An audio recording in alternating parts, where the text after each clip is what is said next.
चलिए present continuous में आ जाते हैं। प्रेजेंट कॉन्टिन्यूअस का एक्टिव वॉइस और प्रेजेंट कॉन्टिन्यूअस का पैसिव वॉइस। यहां पे होता है बीइंग का यूज। इससे पहले की क्लासेस में मैंने आपको बताया था कि देखिए अगर रहा वर्ड कहीं पे सेंटेंस में आ रहा है ना, रहा, अगर रहा वर्ड आ रहा है तो उस सेंटेंस में कहीं भी कहीं ना कहीं आईएनजी जरूर आएगा, आईएनजी जरूर आएगा। और देखिए ऐसा हो रहा है कैसे, लेट्स सी। देखिए यहां पे इज एम आर का यूज करते हैं हम, मेन वर्ब की फर्स्ट फॉर्म प्लस आईएनजी का यूज करते हैं, जो कि मैं आपको पढ़ा चुका हूं रहा रही वाले सेंटेंसेस में। वह मुझे एक किताब दे रहा है ना, he is giving me a book, हो गया, इज गिविंग आ गया। लेकिन इसी को जब आप पैसिव में कन्वर्ट करते हो तो क्या हो जाता है, इज एम आर तो आएगा, हाँ जी इज एम आर तो आएगा, लेकिन यहां पर बीइंग जुड़ जाएगा। इज एम आर के साथ क्या जुड़ जाएगा, बीइंग। रहा रही वाले सेंटेंसेस में बीइंग जुड़ जाता है, चाहे वो प्रेजेंट में हो और चाहे वो पास्ट में हो।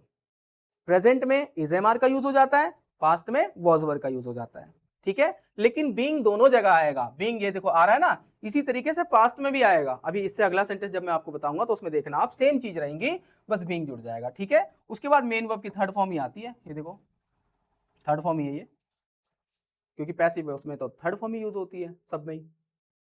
सेंटेंस क्या लिखा हुआ है, वह एक किताब मुझे एक किताब दिया जा रहा है, ठीक है जी, मुझे एक किताब दिया जा रहा है। I am being given a book. देख रहे हो आई एम आ गया ये रहा, और इसके साथ क्या जुड़ रहा है, बीइंग जुड़ रहा है। तो बस यही अंतर है, जहां पे इज एम आर आ रहा होगा तो अगर उसको पैसिव वॉइस में बनाओगे तो इज एम आर के साथ बीइंग लगा दो, ये चीज होती है। अच्छा मैं आपको एक चीज और बता दूं, अभी मैं आपको एक्टिव और पैसिव वॉइस बता रहा हूं, पैसिव वॉइस सेंटेंसेस बता रहा हूं, नरेशन नहीं बता रहा हूं, डायरेक्ट या इनडायरेक्ट सेंटेंसेस नहीं बता रहा हूं। ये दोनों सेंटेंसेस जो होते हैं डायरेक्ट इनडायरेक्ट या नरेशन जिसको बोलते हैं, वो अलग चीज होती है, और एक्टिव और पैसिव वॉइस सेंटेंस दोनों अलग चीज होती है। दोनों में कंफ्यूज मत होना आप, ठीक है, एक एक करके दोनों चीज को सीखना। तो अभी आप पैसिव वॉइस सेंटेंस सीख रहे हो, ठीक है, इसके बाद मैं आपको नरेशन भी सिखाऊंगा। तो इसके रूल्स थोड़े से इस तरह से होते हैं, उसके रूल अलग तरीके से होते हैं। चलिए आगे बढ़ते हैं थोड़ा सा। अगला सेंटेंस में जो आपको बता रहा था पास्ट कंटिन्यूअस, ये देखिए आ गया, सिंपल सी चीज है। यहाँ पे वॉज वर आ रहा है, मेन वर्ब की फर्स्ट फॉर्म आ रही है, फिर आईएनजी आ रही है ना। इसी तरीके से क्या हो रहा है, यहाँ पर वॉज वर आ गया और साथ में बीइंग भी आ गया। लो जैसे प्रेजेंट में हुआ था वैसे ही पास्ट में हो गया, सिंपल। वहां पे इज एम आर था, यहाँ पे वॉज वर हो गया, इतना ही अंतर है बस। सेंटेंस देख लीजिए, वह मुझे एक किताब दे रहा था, he was giving me a book, was आ गया, वहां पे इज था, यहाँ पे वॉज हो गया। और इसी का जब हमने पैसिव बनाया तो वह मुझे एक किताब दिया जा रहा था, ठीक है। तो यहाँ पे क्या हो रहा है, आई वॉज बीइंग गिवन, यहाँ पे आई वॉज बीइंग हो गया, ठीक है, I was being given a book हो गया। अच्छा इसका ऐसा भी लिख सकते हैं इसको हम, a book was being given to me, ये ऐसे भी होता है, ये दोनों तरीके से सेंटेंस हो सकता है। मैंने बोला था ना कि लिविंग ऑब्जेक्ट और नॉन लिविंग ऑब्जेक्ट, तो ये लिविंग ऑब्जेक्ट है, ये नॉन लिविंग ऑब्जेक्ट के हिसाब से बना दिया है हमने। चलिए अगला रूल बताता हूं मैं आपको। अगला रूल है प्रेजेंट परफेक्ट। हैज हैव आ रहा है यहां पर, और यहां पे हैज बीन और हैव बीन, यहां पे बीन लग जाता है, बस ये होता है अंतर। यहां पे हैज हैव आ रहा है, यहां पे हैज बीन हैव बीन आ जाता है, ये अंतर है, डिफरेंस बस। अब देखिए क्या हो रहा है, वह मुझे एक किताब दे चुका है, he has given me a book. यहां पे आप क्या कर दोगे, मुझे एक किताब दिया जा चुका है, सिंपल सी चीज है, I have been given a book, ठीक है जी, यही है बस, इतना सही रूल है। फिर बात कर लेते हैं पास्ट परफेक्ट।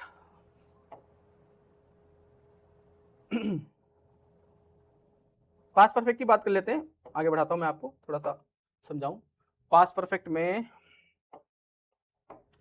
हेड लग जाता है, देख रहे हो आप, यहाँ पर हेड आ रहा है ना, यहाँ पे हेड बीन हो जाता है, सिंपल सी चीज है। जैसे यहाँ पे हैज बीन हैव बीन हो रहा था, ठीक है, यहाँ पे हेड बीन हो जाता है। इसका एग्जाम्पल देख लेते हैं। एक एग्जाम्पल है जैसे कि वह मुझे एक किताब दे चुका था, ठीक है जी, वह मुझे एक किताब दे चुका था, ही हैड गिवन मी। अब यहाँ पे हैड आ गया और गिवन की थर्ड फॉर्म आ रही है, गिव की थर्ड फॉर्म आ रही है। चलिए वहां पे थर्ड फॉर्म आ रही है, यहाँ पे तो हमेशा ही आती है।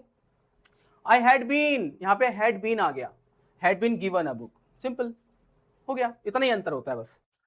चलिए अगला देखते हैं, प्रेजेंट परफेक्ट कॉन्टिन्यूअस। अब इसमें क्या होता है, हैज बीन हैव बीन और का यूज होता है, ठीक है जी। ये सेंटेंस आपको आता है, ये मैंने पहले आपको सिखाया है कि हैज बीन हैव बीन का यूज होता है और प्लस में टाइम आ जाता है, सिंस फॉर का यूज होता है और टाइम आ जाता है, ठीक है।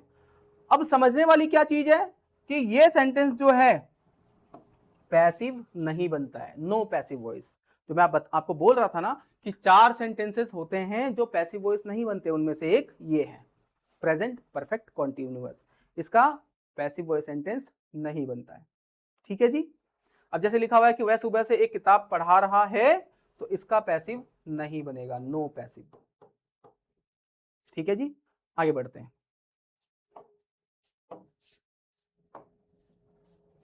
अगला लिखा हुआ है पास्ट परफेक्ट कॉन्टिन्यूअस, इसका भी पैसिव नहीं बनता है, no passive, you can see. और ये आपको आता है, मैंने आपको सिखाया था। यहाँ पे हैड बीन का यूज होता है, सिंस फॉर लग करके फिर फॉर टाइम आ जाता है, ठीक है, और इसका पैसिव नहीं बनता है। नेक्स्ट पे आ जाते हैं। अब आ जाता है फ्यूचर इंडेफिनिट। चलिए बात कर लेते हैं विल शैल की। विल शैल के साथ मेन वर्ब की फर्स्ट फॉर्म आ रही है, और यहाँ पे क्या हो रहा है, विल शैल तो आ रहा है और मेन वर्ब की फर्स्ट फॉर्म भी आ रही है, ठीक है। लेकिन यहाँ पे एक डिफरेंस है, लिखा नहीं है लेकिन मैं आपको बता देता हूँ। विल शैल के साथ बी आता है, यहाँ पे बी जुड़ता है, इसमें नहीं लिखा है टाइपिंग मिस्टेक हो गई है, लेकिन यहाँ पे बी जुड़ेगा, ठीक है। चलिए एग्जाम्पल देख लेते हैं। जैसे लिखा हुआ है कि वह एक किताब पढ़ेगा,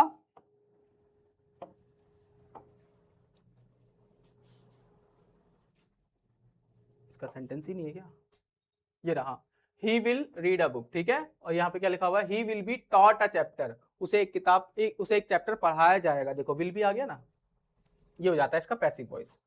अब ये देखिए फ्यूचर कॉन्टिन्यूअस है, इसमें विल भी आ रहा है, शैल भी आ रहा है, मेन वर्ब की फर्स्ट फॉर्म है प्लस आईएनजी है, ठीक है जी। मेन वर्ब की फर्स्ट फॉर्म प्लस आईएनजी, वह एक किताब पढ़ रहा होगा, he will be reading a book, ठीक है जी। रीडिंग आ रहा है यहाँ पर विल बी के साथ, इसका पैसिव वॉइस नहीं बनता है। 3 हो गए, अभी एक और बचा है, चलिए आगे बढ़ते हैं। फ्यूचर परफेक्ट, इसमें विल हैव शैल हैव आ रहा है, तो सिंपल सी चीज है, विल हैव बीन और शैल हैव बीन ये हो जाता है चेंज और ये बन जाता है, ठीक है, इसका पैसिव बन जाता है। जैसे सेंटेंस लिखा हुआ है कि वह एक किताब पढ़ चुका होगा, ही will have taught red a chapter. अब यहाँ पे लिखा हुआ है कि उसे एक अध्याय पढ़ाया जा चुका होगा, तो ही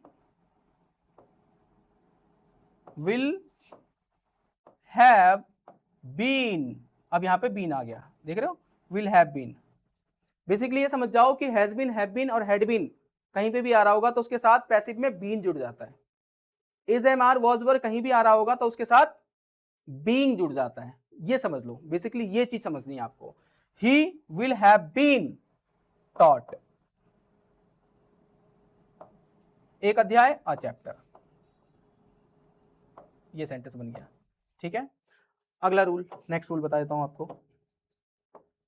देखिए अगला रूल क्या है, फ्यूचर परफेक्ट कॉन्टिन्यूअस। अब इसमें क्या होता है, will have been, shall have been, will have been और शैल हैव बीन आ रहा है, इसका पैसिव वॉइस नहीं बनता है। हो गए 4, और ये 4 हो गए, और इसी तरीके से ये पूरा का पूरा जो आपका टेंस होता है, टेंस कंप्लीट हो गया। जो 12 टेंस होते हैं ये कंप्लीट आपका हो गया। अब आती है बारी इंपेरेटिव सेंटेंस की, तो अभी हम बात करेंगे इसकी, ठीक है। टेंसेस को मैं आपको थोड़ा सा शॉर्ट में भी लिख के दिखा देता हूं, ठीक है, शॉर्ट में याद कर आपको रहे इस तरीके से मैं थोड़ा सा आपको बता देता हूं, ठीक है। देखिए क्या करना है आपको, सबसे पहले जैसे हम मेन वर्ब की फर्स्ट फॉर्म यूज करते हैं, मेन वर्ब की फर्स्ट फॉर्म के साथ एस या ईएस यूज करते हैं, है ना, और डू, डज और डिड का यूज करते हैं, ठीक है। तो देखिए समझिए इन सब की जगह पे क्या आएगा, मेन वर्ब की फर्स्ट फॉर्म के साथ ही क्या आ जाएगा, यहाँ पर इज, एम और आर का यूज होगा, साथ में मेन वर्ब की थर्ड फॉर्म, पैसिव वॉइस में हमेशा थर्ड फॉर्म ही यूज होती है, ठीक है। डू, डज, दिस लिखा हुआ है तो यहाँ पे भी इज, एम और आर का ही यूज होगा, ठीक है, और मेन वर्ब की थर्ड फॉर्म। इसी तरह से डिड लिखा हुआ है, डिड हो या मेन वर्ब की सेकेंड फॉर्म हो, ठीक है, इन दोनों के लिए ही क्या यूज होगा, वॉज, वर, वॉज और वर का यूज होगा, और साथ में मेन वर्ब की थर्ड फॉर्म आ जाएगी, ठीक है। इसके बाद आ जाइए आप हैज, हैव, हैज हैव पे आ जाइए, और ये पास्ट में हैड हो जाता है, ठीक है। तो इसके लिए क्या होगा, तो इसके लिए क्या होगा, ये चेंज हो जाएगा, हैज बीन में, ठीक है, और ये हैव बीन में, ठीक है जी। और ये जो हैड है ये चेंज हो जाएगा हैड बीन में, हो गया। अच्छा, इसके बाद आ जाते हैं हम इज एम आर पे। इज एम आर होता है ना, उसके साथ मेन वर्ब की फर्स्ट फॉर्म प्लस आईएनजी आ जाती है। तो मैं लिख देता हूं यहां पर मेन वर्ब की फर्स्ट फॉर्म प्लस आईएनजी ये आ जाती है, ठीक है। तो इसका क्या होगा, इज एम आर तो आएगा ही, इज एम आर ये तो आएगा ही, लेकिन साथ में बीइंग जुड़ जाएगा, ये बीइंग जुड़ जाएगा, BEING, ठीक है। और मेन वर्ब की थर्ड फॉर्म तो हमेशा ही आती है, पता ही है आपको कि पैसिव वॉइस सेंटेंस में हमेशा ही मेन वर्ब की थर्ड फॉर्म आती है, इसमें कोई दो राय है ही नहीं। अच्छा, इसके बाद आ जाते हैं हम वॉज वर्ब पे। वॉज वर्ब के साथ क्या होता है, सेम चीज, मेन वर्ब की फर्स्ट फॉर्म प्लस आईएनजी आ जाती है, ठीक है जी। अब यहाँ पे वॉज वर्ब तो आएगा ही, साथ में बीइंग आएगा, BEING प्लस मेन वर्ब की थर्ड फॉर्म, देख रहे हैं ये आईएनजी आ ही रहा है, हमेशा आएगा, ठीक है। ये मेन वर्ब की थर्ड फॉर्म्स तो हमेशा ही आएगी। तो ये एक शॉर्ट तरीका है याद रखने का, इस तरीके से भी आप याद रख सकते हो, ये बहुत ईजी है, इस तरीके से आप याद रख सकते हो। अच्छा, इसके बाद हम बात कर लेते हैं मोडाल्स की। तो देखिए मैं आपको एक तरीका बता रहा हूँ कि मोडाल्स में क्या होता है कि सारे के सारे मोडाल्स के साथ जितने भी मोडाल्स हमारे होते हैं, shall, will, would, can, could, may, might, has to, have to, had to, need to, is, am, are, suppose to, was, suppose to, should, must, ought to, ये जितने भी होते हैं सबके साथ, यानी कि सारे मोडाल्स के साथ हमें क्या करना होता है, मोडाल्स वैसे तो इस मोडाल्स के साथ मेन वर्ब की फर्स्ट फॉर्म आती है, ठीक है जी, सभी के साथ। लेकिन जब इसका हम पैसिव वॉइस सेंटेंस बनाते हैं तो पैसिव वॉइस सेंटेंस में सभी मोडाल्स के साथ आपको बी ऐड करना होता है, बी, कोई भी मोडाल्स बोलिए और बी लगा दीजिए, ठीक है। और फिर वही मेन वर्ब की थर्ड फॉर्म, ये मैं आपको बताने वाला हूं आगे, जैसे मैंने आपका टेंस का बताया ना आपको, उसी तरीके से मैं अभी आपको मोडाल्स का भी बताऊंगा। ठीक है, तो ये एक शॉर्ट तरीका है याद रखने का, तो आप चाहो तो इस तरीके से इसको याद रख सकते हो। चलिए अब हम बात कर लेते हैं